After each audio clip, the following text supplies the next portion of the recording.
Okay, everybody, let's go. Let's get into another video.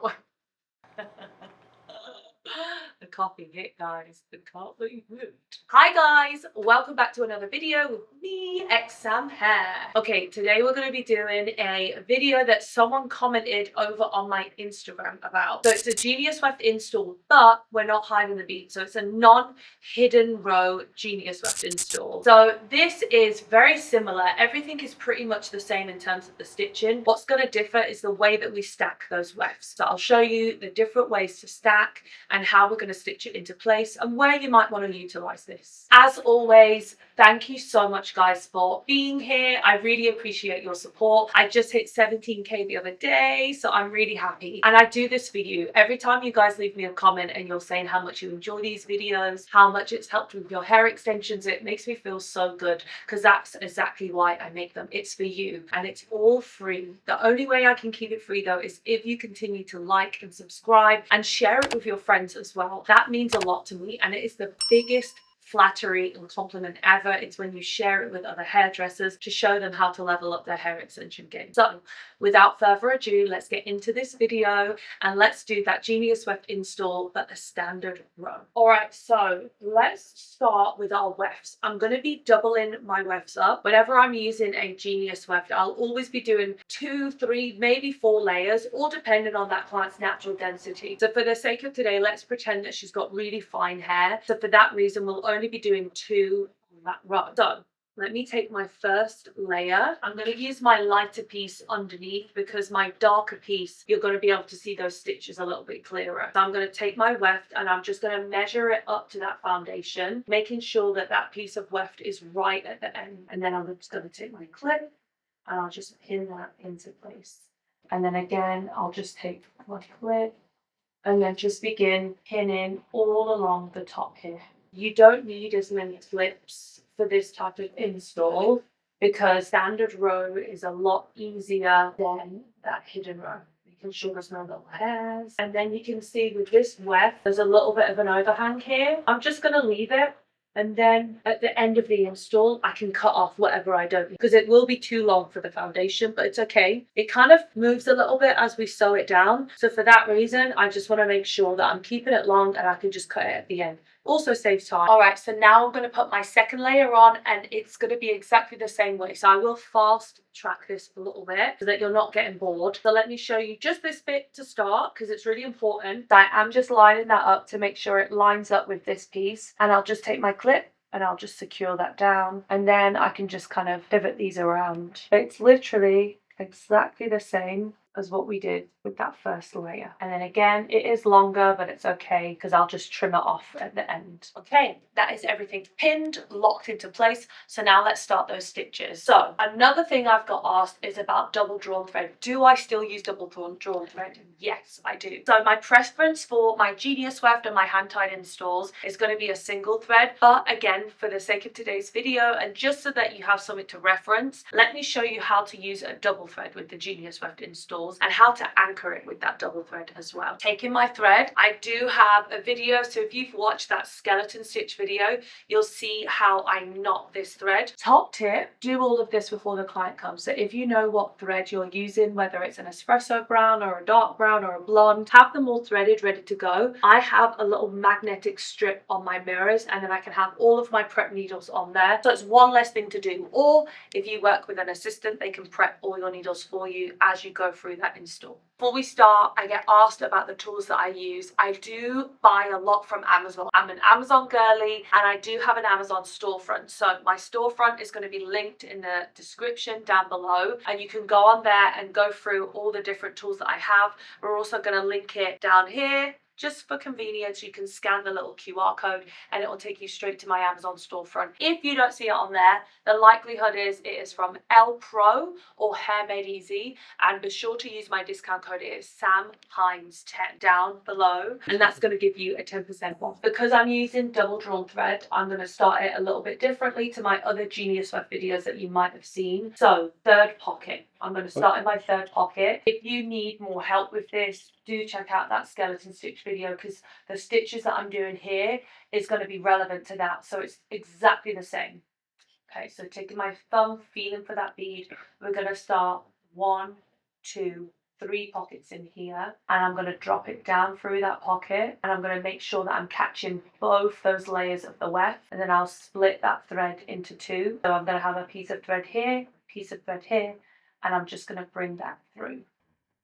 If you haven't watched that skeleton stitch video, go ahead and do that, because this will make so much more sense, because you're going to be able to see everything. Pulling up to secure. Okay, now dropping my needle down through that second pocket, making sure I'm catching both layers of those weft, and then splitting that thread into 2.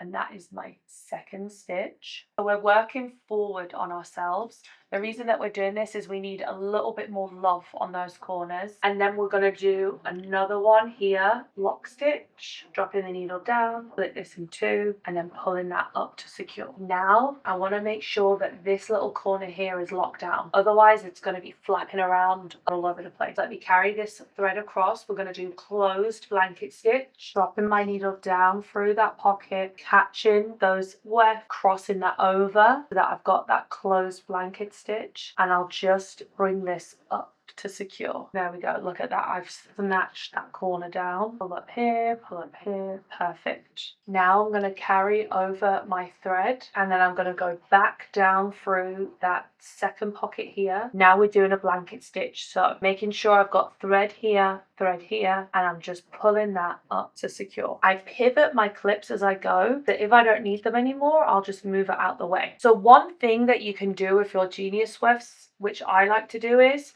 through here, I like to just do a stitch through the wefts themselves. So if you have multiple layers, you might want to do a stitch here that's just under those wefts. So that's like a little thing that I always do. However, for today, we don't really need to, because we've only got 2 layers. So I'm just going to continue those blanket stitches through my pockets. So this is just like very basic install. And then once you start to do like more advanced installs, then you'll pivot that stitching. But for today, we're keeping it really simple. So this is kind of like entry level Genius Weft install, because it is a standard row. We're not hiding any of the beads. We're just doing it as a standard row. So if you are someone that has just started out with Genius Weft, maybe you've never installed one before, this is going to be a really helpful video, because it's going to show you how to install them in the most basic way possible. And then once you get more comfortable with the method, with the stacking, with the layering, that's when you can start to venture out into more of those advanced techniques. So again, blanket stitches, making sure that I'm not going through the bead, I'm just having my thread next to it, carrying it over, dropping it down through the pocket underneath those 2 layers of weft.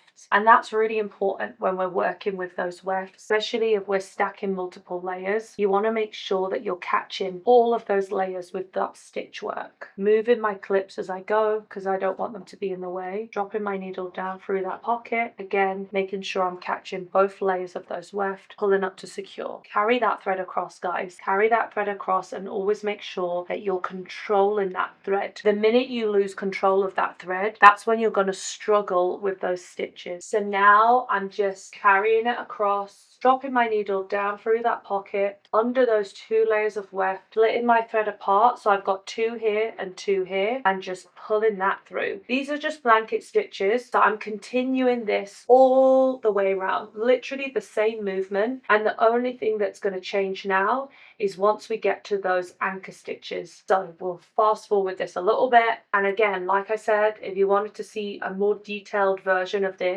where you don't have the weft in the way and you see those stitches clearer, definitely check out that skeleton stitch video. Can you see how close that needle is as well to the spine of the wefts? That's really important. You want to keep it as close to the spine as possible so that you avoid creating any little splits in the weft. So that's a top tip, regardless of what weft you're doing, whether it's a Genius or a volume. You always want to make sure that you're getting as close to the spine as possible and not creating any little splits. That's how you keep that install full coverage. Okay, so as you can see, I've reached the end here. So I finished with a blanket stitch, and then one final thing I do before going back on myself into those lock stitches is I just want to make sure that this is not tangled. So let's just make sure, look, you see it's all twisted. So before we go and do any sort of anchoring, we want to make sure that's not twisted at all. And then now we can do our final stitches. So let's do one more blanket stitch here, right at the end, to really make sure we're locking that into place. There we go. And then we're going to go back on ourselves here and we're going to do a lock stitch. So down through this pocket here, I'm going to do that lock stitch, splitting that in two. And then again, just making sure nothing's getting tangled. This is our crucial moment here. And then carrying that across. And then now I'm going to go in and do a triple knot. So here, I'm going to then take this piece of thread and go 1 and 2 and 3. And then I'm going to pull that up to secure. And you see there, I made a boo-boo. I've got all of this hair. So I just want to make sure that I'm not dragging that with me. And then I can go in, just take that out. I don't want any of that getting tangled in my knot. And then now I'm just going to pull that up to secure. And then all I'm going to do here is just trim off that excess thread and then take these two pieces here and I'm going to just tie them together. 1, 2, and 3. And then let's just trim that knot here. And then now, remember how I said we'll cut off that excess weft? That is what we'll do now. So I'll just remove those clips, neaten this up a little bit. And then now I'm going to take my pliers and I can just trim off that excess weft. So let's go right there and trim it off. And now the final thing that I always like to do is that flip up, and then that gives you the chance to make sure that there's no little crosshairs or hairs in that section that don't need to be there. So I'm just going to take my comb. This is from YS Park. It is my favorite comb ever because it's a little bit longer here. So it's great for extensions and it's great for foiling as well if you do color. And I've got this linked in my Amazon storefront. So now I'm just going to flip up that weft and just make sure that everything is nice and neat and I don't have any little crosshairs. And then I'll twist her around and I'm just going to do the same on this side, removing those clips. So you can see now why this is called a standard row. It's because when you do that flip up, you see all of those beads. So you can see all of those beads that are exposed. If you're doing a hidden row, you're hiding those beads. So that's going to be the difference between your standard row and your hidden. Your standard row, the beads are just going to live directly under the weft, rather than with your hidden row, the beads are going to live in between those two wefts. So something to bear in mind. The reason that this is easy is because you're not having to worry about those layers underneath the beads. You're just stacking them all directly on top. So it's really easy. It's pretty foolproof. So again, that's why if you're starting out with Genius Wefts, this is a great foundation to start off and get comfortable with those Genius Wefts and sewing them down into place. Thank you for watching. Like and subscribe, please. Okay. Thank you guys so much for watching. That concludes our Genius Weft install doing that standard row. So this is a really good beginner's video. So if you are starting off with Genius Wefts, definitely let me know how you get on with this. Or if you've been doing Genius Wefts for a while but just wanted a different way to install them, then again, give this a try and let me know how you get on. Thank you guys so much for being here. I appreciate you. If you made it this far, thank you. And don't forget to like and subscribe and leave me a comment down below. What video do you want me to make next? Again, these videos are all catered to you guys, so whatever you need from me, that is exactly why I'm here. Think of me as like your virtual mentor. Okay guys, I will see you in the next video.